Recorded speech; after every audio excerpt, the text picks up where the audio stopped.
are productive? Like what Mhm. makes you productive in your thought?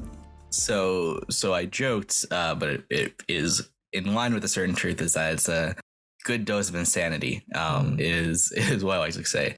I definitely am productive. I do try to get my day started pretty early. I think the grain of salt that I should say is that not every day is like that. Not every day is perfectly like that. There are days where I'm drained and I'm tired and I just am trying to get through it. And so I think my biggest issue with like hustle culture, for example, is that we advocate that every day has to be that day, has to be the super productive, hyper, like everything's getting done, and it's not. It really isn't. I think when we go through modes of productivity, we should lean into it. Absolutely.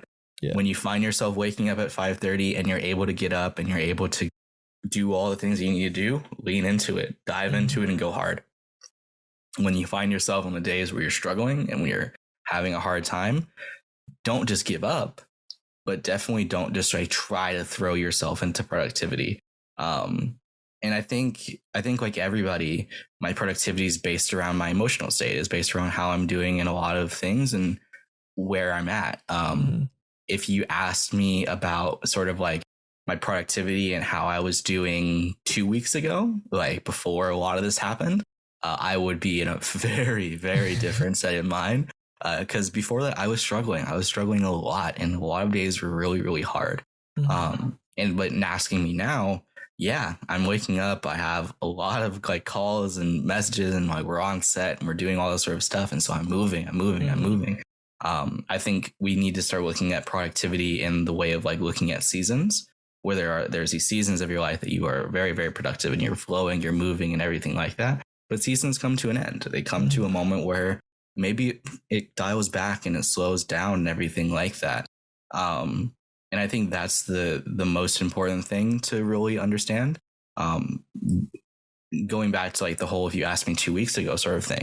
And a couple of my friends have heard and like my therapist has heard a lot of it. Before I was struggling with the idea of what being hyper productive means and what really do you get out of it. And so I say that as, like I said, I started in the film industry when I was around 15 and a half and 16. And from there, I had this mentality. And this comes from like me growing up in a military family where like the idea is like you get shit done or you don't get it at all. Like all these sort of things. I worked incredibly, incredibly hard. Every single opportunity to be on set and work with creatives and work with directors, I was there. I started a business at 16. I grinded it out. I found every way to create films and share stories. I started speaking at schools at 17, 18, did all this sort of stuff. And I got to be this very quote unquote traditional version of success very quickly because I worked incredibly, incredibly, incredibly hard. The issue became I started to realize that not that I missed out, but there were things in my life that I was missing or wasn't a part of because of that. When I have conversations with a lot of people my age, some of my conversations, they can't relate to, they can't connect with because we're just in two very different states of the world. A lot of the artists that I'm around are dreaming of working with some of the clients that I work with on a daily basis, or are like still trying to get there. They're dreaming of being able to speak and work at Facebook and Instagram and make films about a conference there and things like that. And so there's a disconnect there. While I in myself am somewhat envious of some of the things they have, I've definitely missed out on relationships and friendships and social life because of my work ethic and the things that I pushed through. I spent my entire high school career basically working, both within like the film industry, but also within student government and leadership. And so like when I would go to football games, I was there working. I wasn't there like being part of the student section or things like that. And that's not to say that I wasn't appreciative of any of that, but there's definitely things that like I look at some of my friends who are in very different modes of their life, maybe not as quote unquote successful as myself, but there's things about their life that I'm amazed by and I'm incredibly wondrous of. And So I tell people to take the whole hustle mentality and the I need to grind and be successful at a super early age and super young age with a very big grain of salt. Yeah. Because even though I still have so much time, I'm 21, and that's something I have to remind myself often. There are just parts of my life that I struggle with because I've spent so much time and energy and effort in this other part of my life. And so I tell people is find the balance of it. Yeah. Is lean into the days that you're super productive and you want to grind and you want to do all this sort of stuff and you want to push forward and do all this sort of stuff. Also, go to the beach with your friends. Yep. Hang out. Be able to enjoy your life. If you're a super young artist, like in high school, enjoy your prom, enjoy your winter formal dance. You only live once. Yeah, and like you do. And so the successful things are always going to be there. They're going to and it's always going to change. It's always going to adjust. Even within this past week and a half, my outlook on what the future holds has changed dramatically.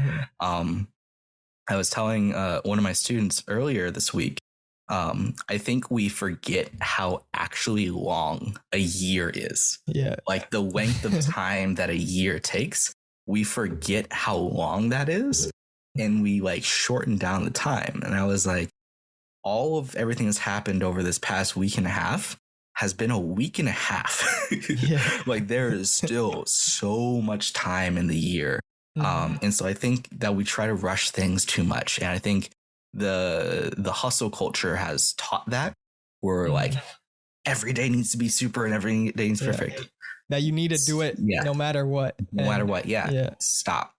Slow down and enjoy and feel and be in the places. There are definitely days where I should be creating and doing things and I just sit in this bed for the whole day. And that is as difficult as for a very, very long time it took me to say that that's okay. That's okay. And so I think that's one thing that I would say is that, my days start early. I do work all the way through the night with a lot of projects. I'm constantly doing things. But I think in the past year, especially, I've been working to teach myself that the slow days and the days off and the days that you're struggling are just as okay and should be just as wanted as the hyper productive days. Yeah. And something you mentioned when you said that it's like the seasons, and that I'm reminded by something that Jim Rohn said. Do you know who that is? Yep. Yeah. And he's a great speaker for those of you who don't know, but he said life is like the seasons, and everything that's just like the cycle of life, and it's going to continue in your life. The winter, it's going to be some tough times, but then it leads to spring. And some people want, 2 springs, 3 summers, and that's not how it works. Yeah. But it's this cycle, and you don't need to change the cycle. You just have to react to it better. The cycle is going to continue, and that's part of life. Everybody deals with these cycles, but once you understand that some days are going to be bad, and that's okay. It's okay to sit in your bed. It's okay to, eat some junk food if you really want to, Right. And so when you look at life from that perspective, you don't feel bad about what you're doing. And it's not about just staying in that bad place, but knowing that it's going to change. It's kind of like a up and down graph of some days are good, some days are bad. But when you look at it through a certain angle, it's like being water, basically, just dealing with anything, no matter what. Absolutely. Yeah. Absolutely.